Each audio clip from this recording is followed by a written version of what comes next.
그렇게 되자 경만종과 왕만인 등은 마음속으로 부끄러움을 느끼는 듯 모두 고개를 푹 숙였다. 산오파는 복만리를 향해 호통을 내질렀다. 일어나거라. 나중에 자네 사부님께서 어떤 말씀을 했지? 복만리는 공손히 대답했다. 네. 그러고는 몸을 일으키더니 계속해서 설명을 했다. 사부님께서는 다음과 같이 말씀하셨지요. 그 녀석은 본파와 소림사의 무공이 각기 장점이 있으며 나와 보법이라는 땡초와는 막상막하라고 하지 않겠느냐? 정말 죽어 마땅하지, 죽어 마땅해. 이 위덕 선생 백자재로 말하면 비단 무공이 천하무상일 뿐만 아니라 5천년의 역사를 통틀어 말하고 수만 리기를 말하더라도 옛날부터 지금에 이르기까지 그 어느 누구도 나에게 비할 만한 사람이 없는 것이다. 산오파는 또 욕을 했다. 쳇, 부끄럽지도 않게 실이 큰 소리를 하는군. 복만리는 계속해서 말했다. 저희들은 사부님의 그와 같은 말씀을 하실 적에 정신이 이미 약간 이상해서 고지곳대로 받아들일 수 없다고 생각했습니다. 다행히 이곳에는 모두 다 한 집안 사람뿐이기에 망정이지 그렇지 않고 그 말이 퍼져나가게 된다면 다른 파의 웃음거리가 되었겠지요. 그리하여 그때 모두들 서로의 얼굴만 쳐다보며 감히 무슨 말을 하지 못했는데 사부님께서는 노에서 외치는 것이었지요. 너희들은 모두 다 벙어리냐? 어째서 말을 하지 않느냐? 내 말이 틀렸다는 것이겠지? 그리고 사부님께서는 소사제를 가리키며 물었지요.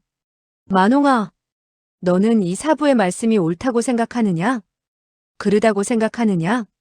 소사제는 부득이 긍정적으로 대답을 했지요. 사부님의 말씀은 물론 옳습니다. 사부님은 노에서 말씀하셨지요. 맞으면 맞고 틀리면 틀리는 것이지 물론은 무슨 놈의 물론이냐? 내 너에게 묻겠는데 사부의 무공이 어느 정도로 고강하냐? 소사제는 전전긍긍하며 대답했지요. 사부님의 무공은 깊이를 헤아릴 수 없으며 천고이래로 오직 사부님 한 사람뿐입니다. 본파의 무공은 전적으로 사부님의 손에서 크게 널리 알려진 것입니다. 그런데 사부님께서는 또다시 신경질을 부리며 호통을 치는 것이었습니다. 너의 말대로 한다면 나의 무공은 모두 다 옛날 다른 사람의 손에서 배워온 것이 되지 않느냐? 너는 잘못 알고 있다. 처음부터 잘못 알고 있단 말이다. 설산파의 무공이라는 것은 내 자신이 독창한 것이다. 조사 나으리께서 설산파를 창립하셨다는 것은 모두 다 사람을 속이는 엉터리 같은 말이다. 조사 나으리께서 전한 권보와 권보를 모두 다 보았을 테니 대답을 해보아라. 나의 무공보다 고명하더냐? 소사제는 부득이 대답을 했지요. 아마도 사부님만치 고명하지 못하실 겁니다. 산오파는 한숨을 내쉬었다. 자네 사부님께서 자존망대하며 과대망상증에 걸린 것은 오래되었으리라. 그는 30세에 본파의 장문인이 된 이후 줄곧 자기를 이겨내는 적수를 맞아 싸우지 못했기 때문에 스스로 무공이 천하제일이라고 자부했으며 소림과 무당의 명문대파들을 논하게 되었을 때에 그는 언제나 제대로 평가를 하지 않았으며 헛되이 명성을 얻었을 뿐이니 논할 가치조차 없다고 하였단다. 그런데 뜻밖에도 자존망대의 성질이 점점 더 심해져서 문파를 창립한 조사까지도 안중에 두지 않는구나. 만홍이란 그 녀석은 어째서 그토록 배짱 없이 사부에게 부안회동에서는 조사님까지도 감히 비방을 했더란 말이냐? 복만리는 고개를 들고 말했다. 사모님께서는 아마 다시는 상상도 하지 못할 겁니다. 사부님께서는 그 말을 들으시자마자 일장을 쳐들어서는 소사제를 몇 장 밖으로 쳐서 날려보냈으며 대뜸 그의 목숨을 빼앗고는 욕을 하는 것이었지요. 미치지 못하면 미치지 못한다고 해야지. 아마는 무슨 놈의 아마이냐? 산오파는 호통을 내질렀다. 터무니없는 소리를 짓거리는군. 늙은 멍청이가 설사 그 10배로 멍청하다고 하더라도 아마도라는 한마디를 위해서 사랑하는 제자를 죽이지는 않았을 것이다. 복만리는 머리를 조아렸다. 사모님께서는 명찰하십시오. 사부님께서는 평소 여러 사람에 대해서 태산과 같은 은혜를 베푸셨습니다. 이 제자는 어떠한 일이 있더라도 감히 유언을 날조할 수 있겠습니까? 이 일은 20여 명이나 되는 사람들이 친히 목격한 바이니 사모님께서 한번 물어보시면 아실 겁니다.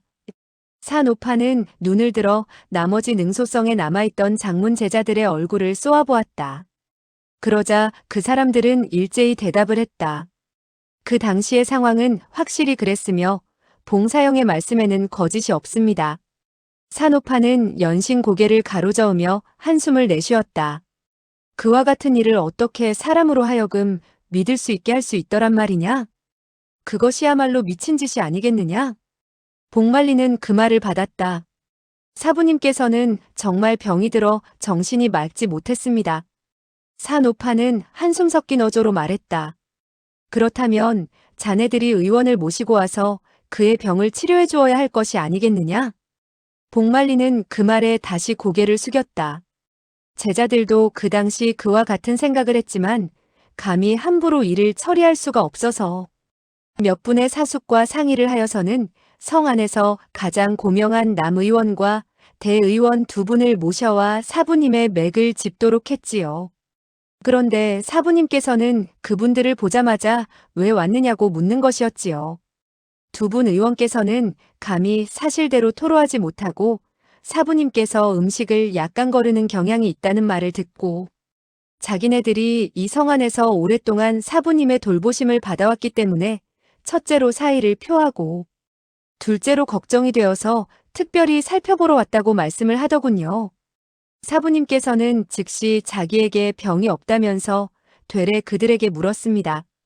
그런데 옛날부터 지금에 이르기까지 무공이 가장 고강한 자가 누구인 줄 아시오? 남의원은 대답을 했습니다. 소인은 무학에 대해서는 전혀 아는 바가 없어서 위덕 선생 앞에서 무공을 논한다는 것은 그야말로 공부자의 문 앞에서 효경을 읽는 격이고 노반 문전에서 큰 도끼를 휘두르는 꼴이 아니겠소이까? 그러자 사부님께서는 껄껄 웃으시며 말씀을 했었지요. 노반 문 앞에서 도끼질을 하더라도 상관없으니 어디 한번 이야기를 해보시구려. 그리해서 남의원은 천천히 대답을 했었지요.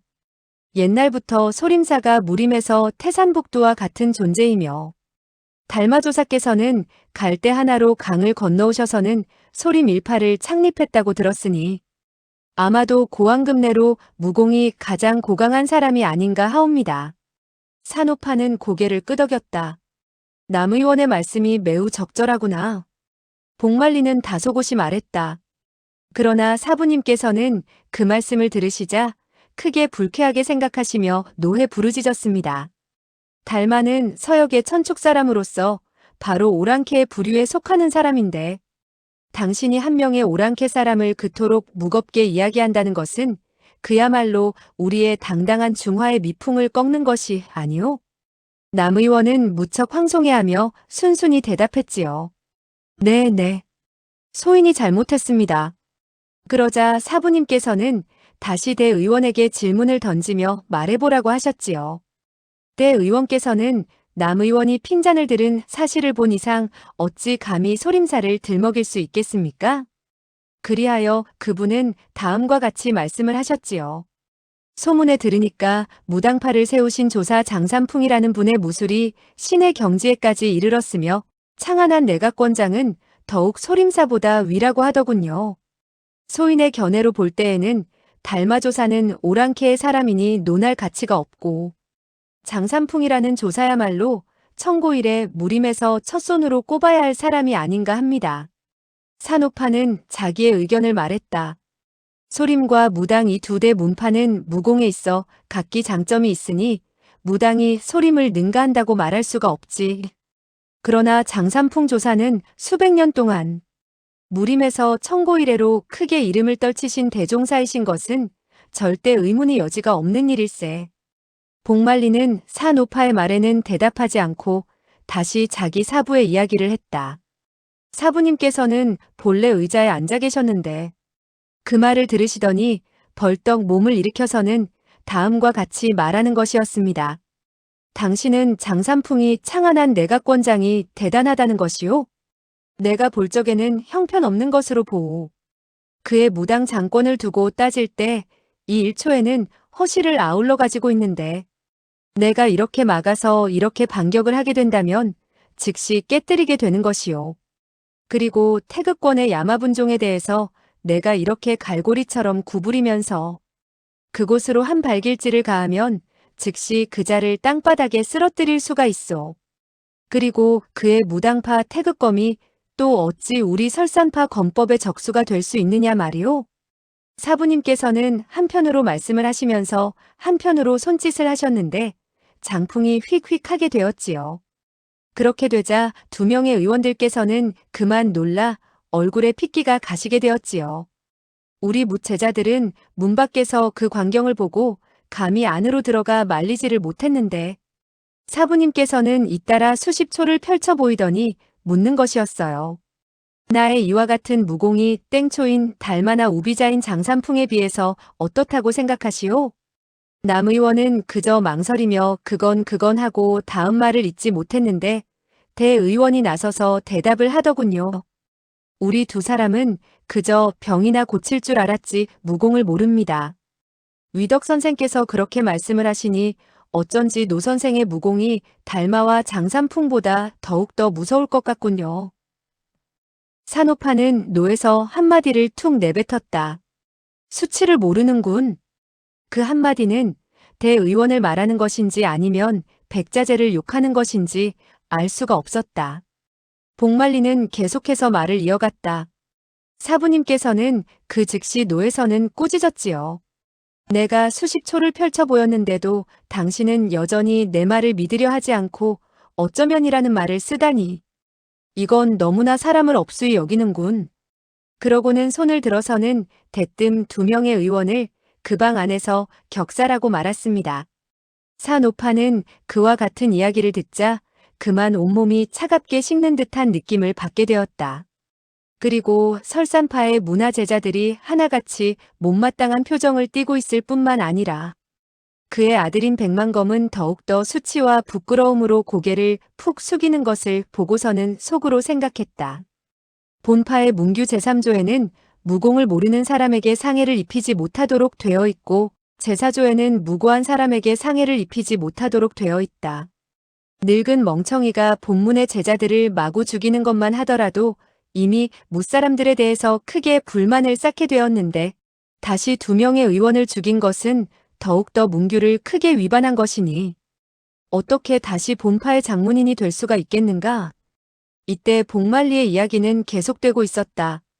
사부님께서는 그 즉시 문을 열고 방을 나오셨는데 우리들의 표정이 이상한 것을 보고 묻는 것이었지요. 너희들은 왜 이상야릇한 눈으로 나를 보는 것이냐? 속으로 내가 문규를 그르치게 되었다고 욕을 하고 있겠지? 설산파의 문규는 누가 정한 것이냐? 하늘에서 떨어진 것이냐? 아니면 사람이 정한 것이냐? 사람이 정한 것이라면 어째서 고칠 수 없다는 것이냐? 20조의 문규를 제정한 조사님께서는 만약에 오늘날까지 죽지 않고 살아계셨다면 역시 나를 상대로 싸워서 이길 수가 없을 것이고 장문인의 자리를 나에게 빼앗겼을 것이니 나는 똑같이 그에게 명령을 내릴 수 있었을 것이다. 그리고 사부님께서는 연사제의 코를 가리키며 묻는 것이었지요. 일곱째야, 내가 말해보아라. 청고 이래로 누구의 무공이 가장 고강하지? 연사제는 성질이 매우 굳건한 편이어서 모른다고 대답을 했지요. 사부님께서는 크게 노하시어서는 음성을 돋우고 다시 질문을 던졌습니다. 어째서 모르느냐? 연사제는 대답을 했지요. 사부님이 가르치지 않았기 때문에 제자는 모르는 것입니다. 사부님께서는 고개를 한번 끄덕이시고는 입을 열었습니다. 좋다. 나는 이제 너에게 가르쳐 주겠는데 설산파의 장문인 위덕 선생 백자제는 청고 이래로 검법이 제일인 것은 물론이요. 권각법에 있어서 제일이고 내공에 있어서도 제일이며 암기에 있어서도 제일인 대영웅 대오거리시며 대엽사이시고 대종사이시니라 하고 한번 읊어보아라. 연사제는 고개를 가로저었습니다. 제자는 너무나 우둔해서 그토록 많은 말들을 다 기억할 수가 없습니다. 사부님께서는 손을 들고서는 노가를 터뜨렸습니다. 너는 읊겠느냐? 읊지 못하겠느냐? 연사제는 못마땅한 얼굴을 하고서는 대답을 했습니다. 제자가 그대로 읊어보지요. 설산파의 장문인 위덕선생 백대감님께서는 직접 하신 말씀에 의하면 그분은 천고 이래로 건법에 있어서 제일일 뿐만 아니라 사부님께서는 그가 다 읊기도 전에 일장으로 그의 정수리를 후려치고는 호통을 내질렀지요. 내가 직접 말한다는 말을 보탠다는 것은 무슨 의도이냐? 너는 내가 듣지 못할 줄 알았더냐? 흥! 연사제는 사부님께 일장을 얻어맞게 되자 그만 골통이 박살이 나서는 골수를 내쏟으며 죽게 되었지요. 그러니 나머지의 무사람들은 아무리 간덩이가 부었다 하더라도 사부님의 뜻을 받들지 않을 수 없었고 하나같이 다음과 같이 읊었지요. 설산파의 장문인 위덕선생 백대감께서는 천고 이래로 건법에 있어서 제일일 뿐만 아니라 권각법이 제일이고 내공이 제일이시며 암기가 제일이신 대영웅 대오거리시고 대역사이시며 대종사이시니라. 그와 같이 한자도 틀리지 않게 읊게 되자 사부님께서는 그제서야 우리들을 놓아주셨습니다. 거기까지 이야기를 들은 사노파는 고개를 설레설레 가로저었다. 복말리는 사노파를 바라보며 무슨 말이 있을까 기다렸으나 아무 말이 없자 다시 이야기를 계속했다. 그렇게 되자 모든 사람들은 마음속으로 성을 낼 수는 있었지만 감히 말은 할 수가 없었지요. 이튿날 우리들은 세 분의 사제와 두 분의 의원을 위해서 시체를 염하고 출상을 하게 되었는데 사부님께서는 또다시 영당으로 뛰어들어 크게 소란을 피웠을 뿐만 아니라 5명의 죽은 사람들의 위패를 모조리 걷어차 뒤엎었습니다. 두 사제가 용기를 내어서 앞으로 나가 권하자 사부님께서는 즉시 손에 잡히는 한 조각의 영패를 들고서는 두 사제의 한쪽 다리를 그대로 잘라버렸습니다. 그리하여 이날 밤에는 7명의 사형제들이 작별 인사도 없이 떠나가게 되었지요.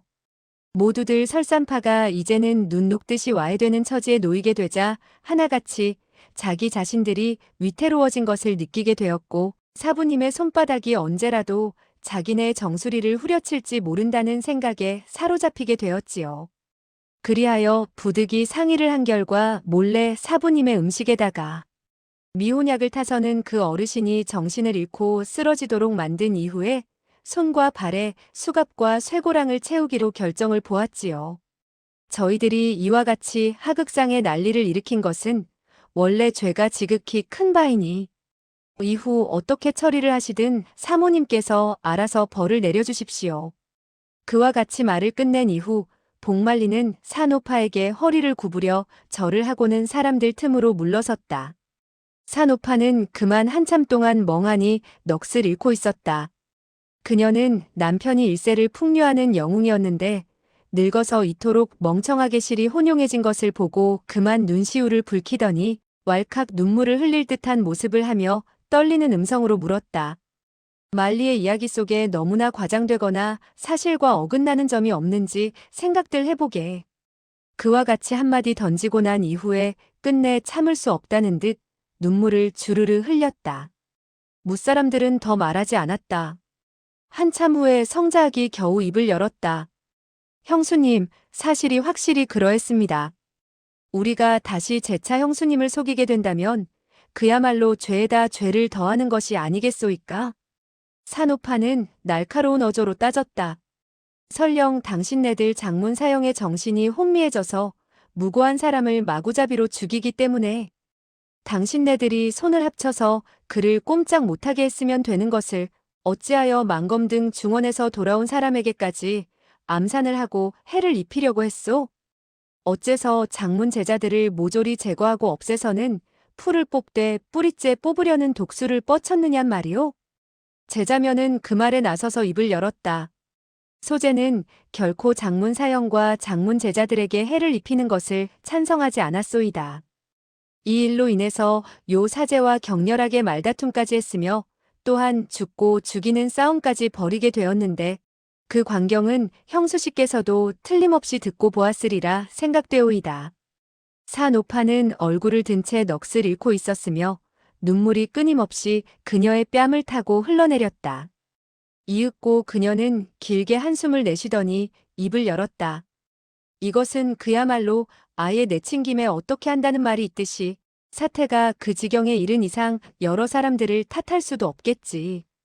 요자려는 백만검에게 한 다리를 잘린 이후 상처에서 샘솟듯 피가 흘러내리게 되었다. 그러나 요자려 역시 굳건한 사람으로 신음 한 번 내지 않고 스스로 혈도를 짚어서는 피를 멈추도록 하고는 애써 자기의 옷자락을 찢어서 상처를 싸매었다. 그런데 그가 친히 가르친 제자들도 화를 입을까?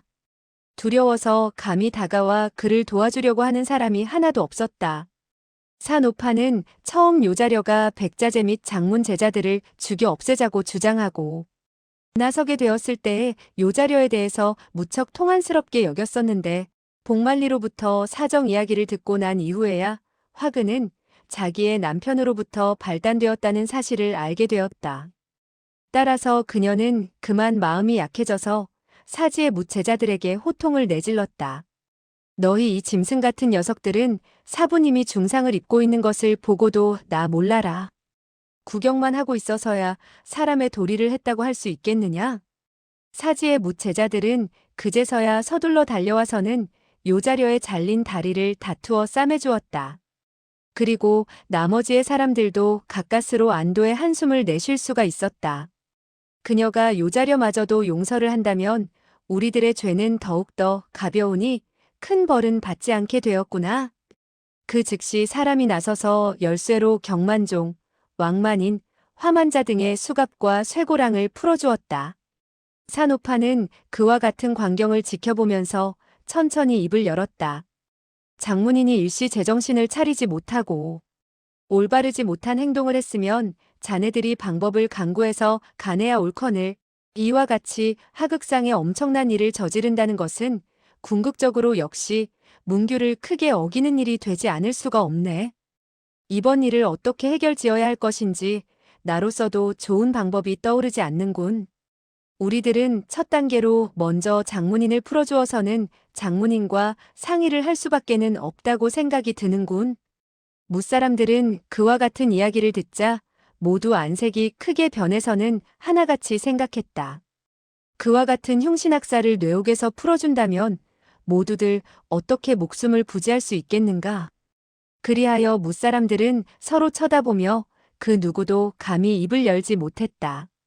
산오파는 그와 같은 광경에 노여움을 띠었다.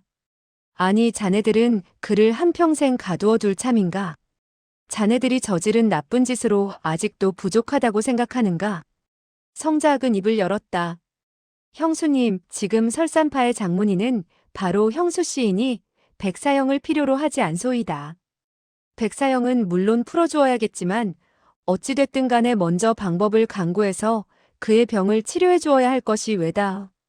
그렇지 않을 때에.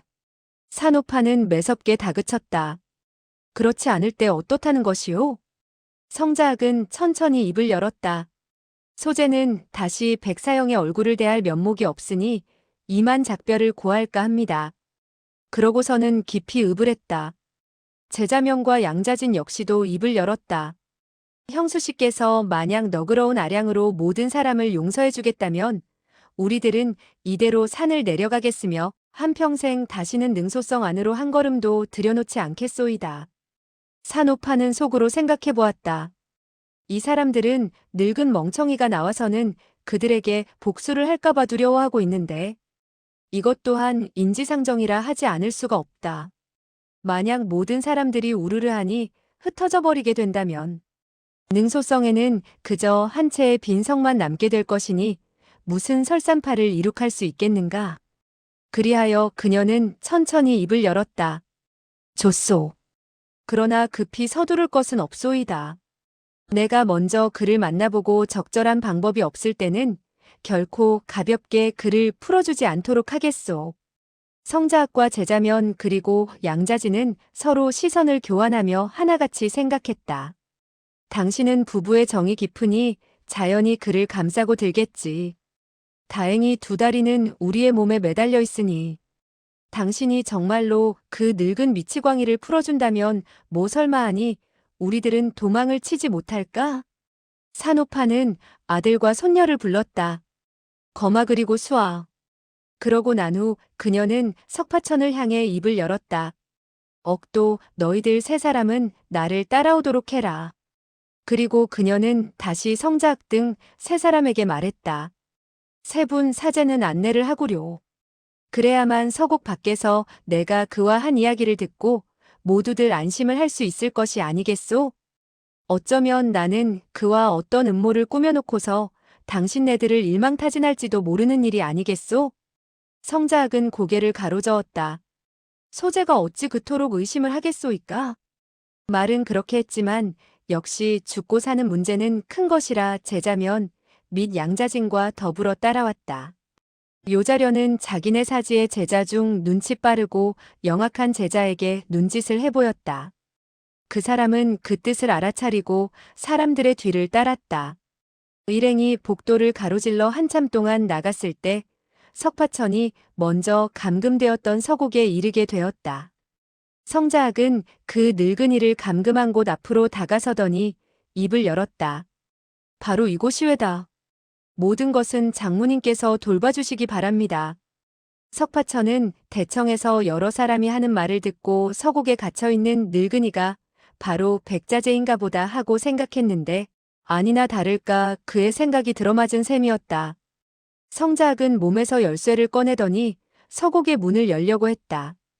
그런데 열쇠를 자물통에 넣고 보니 자물통은 이미 열려있지 않은가.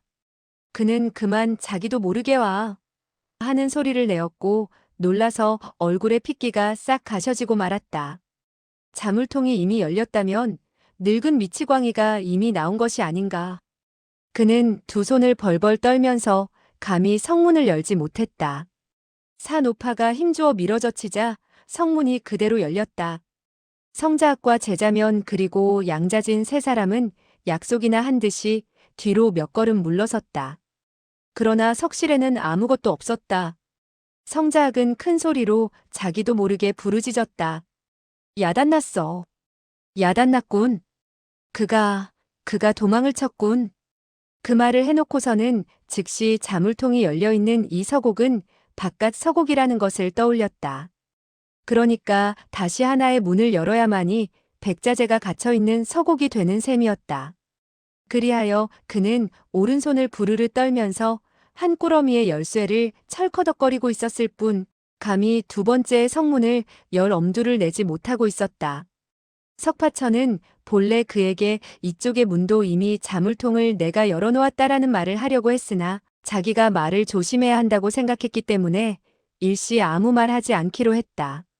산오파는 그 열쇠 꾸러미를 얼른 빼앗아 들고서는 맞는 열쇠를 찾아서 열쇠 구멍에 넣고 돌리려다가 어느덧 이 성문마저도 자물통이 따진 것을 발견하게 되었다. 따라서 그녀는 남편이 정말 서곡에서 빠져나간 줄 알고 그만 더러 걱정이 되었다. 그는 정신이상인데 만약 능소성에서 달아나게 된다면 강호에서 얼마나 커다란 화를 불러일으킬지 모르겠구나. 따라서 그녀는 문을 열려고 했을 때 한 쌍의 손이 마구 떨리는 것을 금할 수가 없었다. 그런데 성문은 겨우 며칠 정도 열어젖히게 되었고 그 순간에 늑수그레한 웃음소리가 울려 퍼지는 것을 들을 수가 있었다. 무사람들은 그제서야 안도의 한숨을 내쉬며 무거운 짐을 내려놓은 듯 한결 가뿐한 표정이 되었다. 이때 백자재는 한바탕 광소를 터뜨리더니 큰 소리로 입을 열었다. 하하하, 소림사는 뭐고 무당파는 뭐냐? 이제부터 우리 설산파의 무공을 배워. 알겠는가? 다른 문파는 오늘부터 없어진다. 그리고 그는 기고만장해서 다시 말을 이어갔다. 이제 벼슬아치들에게 황제가 제일이고 선비에게는 공자님이 제일인 반면 무공을 하는 사람에게는 노부가 제일이란 말씀이다. 그 누구든 승복하지 않을 때는 당장 목을 자르겠다. 산오파는 성문을 몇이 더 밀어젖혔다.